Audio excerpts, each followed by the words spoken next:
مثلاً اب اگر کوئی بون فائر بنا کر اس کے آگے ہاتھ تاپ رہا ہے، آپ جائیں بیچ پر جا کر دیکھیں، بون فائر بنا ہے، لوگ بیٹھے ہیں ہاتھ گرم کر رہے ہیں، آپ ان سے پوچھیں کیا کر رہے ہو، کہتے ہیں صلاۃ، نماز ہو رہی ہے. کیا نماز ہوگی؟ کبھی نہیں ہوگی، یہ قبول نہیں ہوگی قیامت کے دن. صلاۃ کا طریقہ کیا عقل بتا سکتی تھی؟ یوں کھڑے ہونا، پھر یوں رکوع میں جانا، پھر سبحان رب العظیم پڑھنا، پھر کھڑے ہو جانا، پھر سجدے میں چلے جانا. اپنی عقل سے اگر ہم اللہ کی تعریف کرنا چاہتے چلو صلاۃ کی شکل میں، ہم یہ طریقہ کبھی نہ سمجھ سکتے، کبھی نہ بنا سکتے. یہ تو وحی کے ذریعے اللہ تعالیٰ نے نبی اکرم صلی اللہ علیہ وسلم کو بتایا، آپ کے ذریعے ہم تک پہنچ گیا. اللہ تعالیٰ نے نماز فرض کی، یقیمون الصلاۃ، وہ نماز قائم کرتے ہیں. اور اللہ کے پیغامبر نے، اللہ کے رسول نے، اللہ کے میسنجر نے عمل کر کے بتایا کہ دیکھو ایسے نماز پڑھتے ہیں، یہ طریقہ ہے.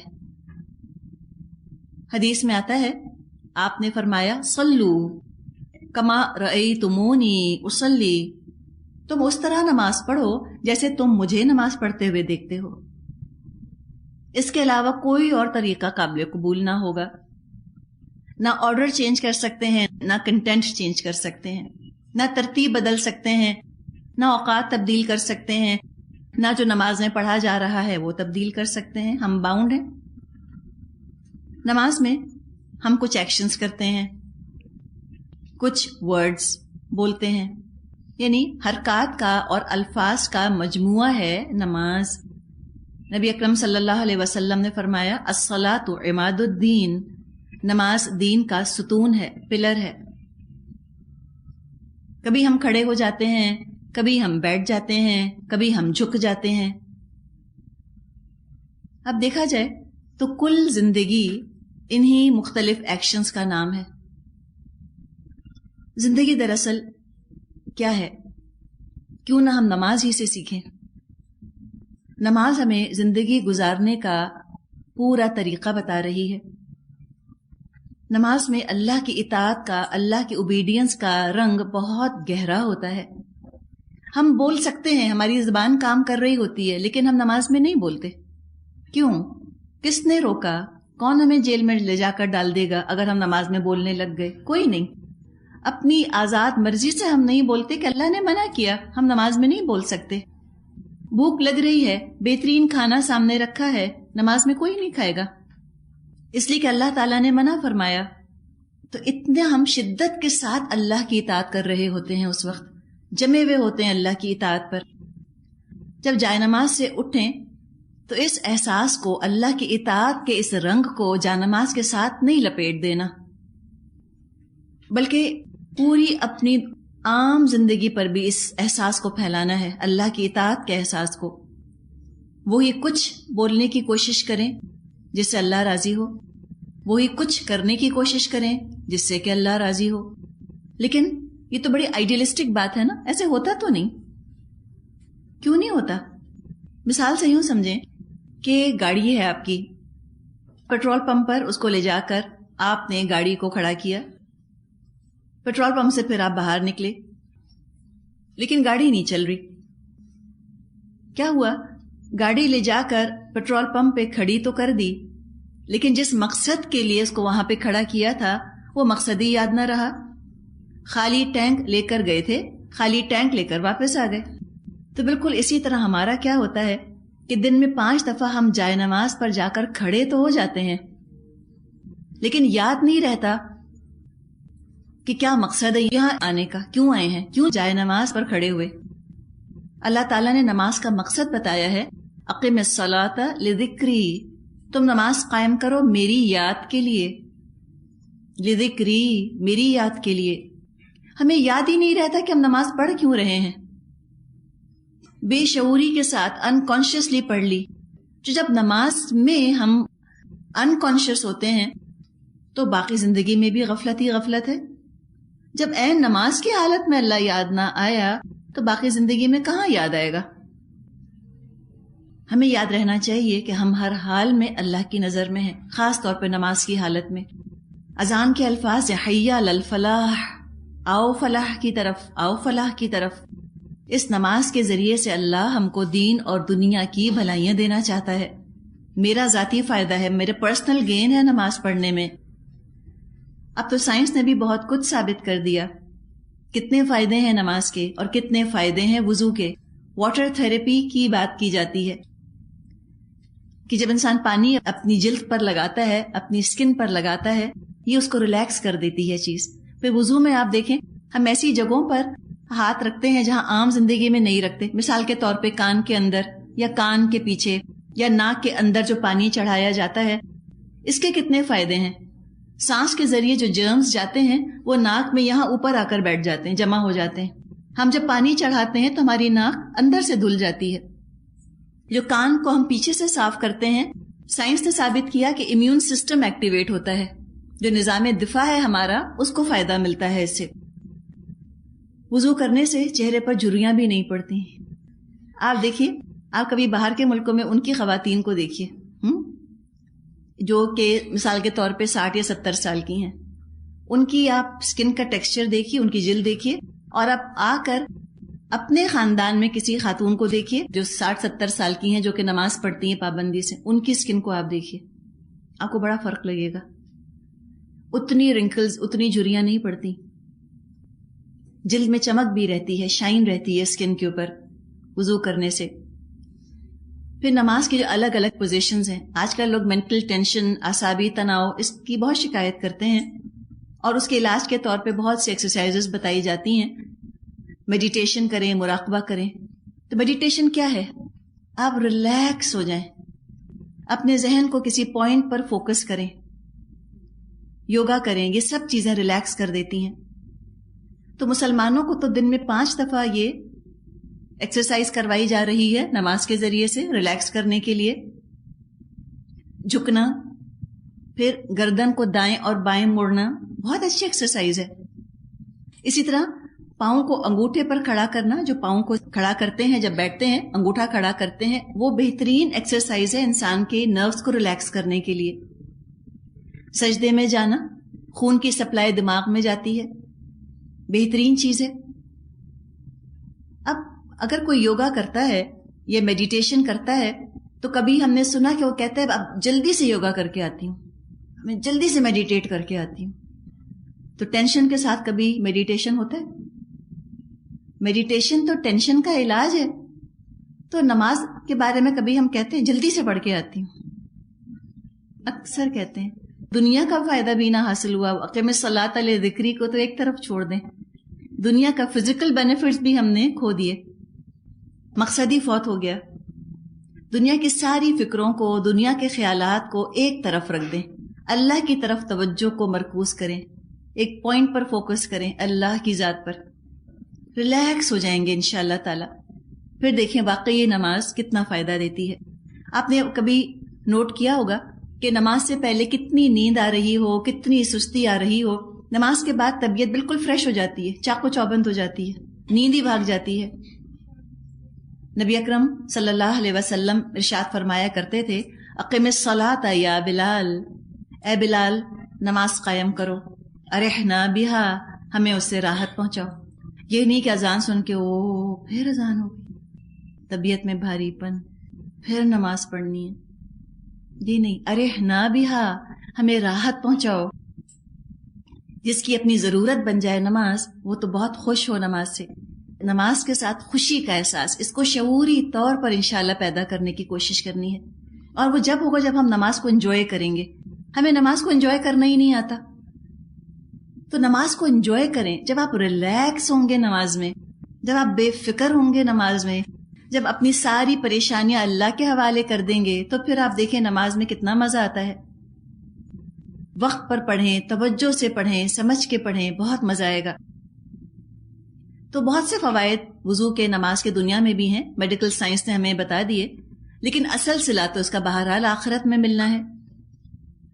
ایک تو آپ یہ دیکھیں کتنی حوصلہ افزائی ہے, کیا قدر ہے بندے کی, کتنا بڑا آنر ہے بندے کے لیے کہ اللہ رب العالمین اس کو 5 دفعہ اپنے دربار میں بلاتا ہے. اگر پریزیڈنٹ زندگی میں 1 دفعہ ہمیں بلا لے, ہم اس کی تیاری کب سے شروع کر دیں. اگر آپ کو انویٹیشن آج آتا ہے وائٹ ہاؤس سے کہ اگلے مہینے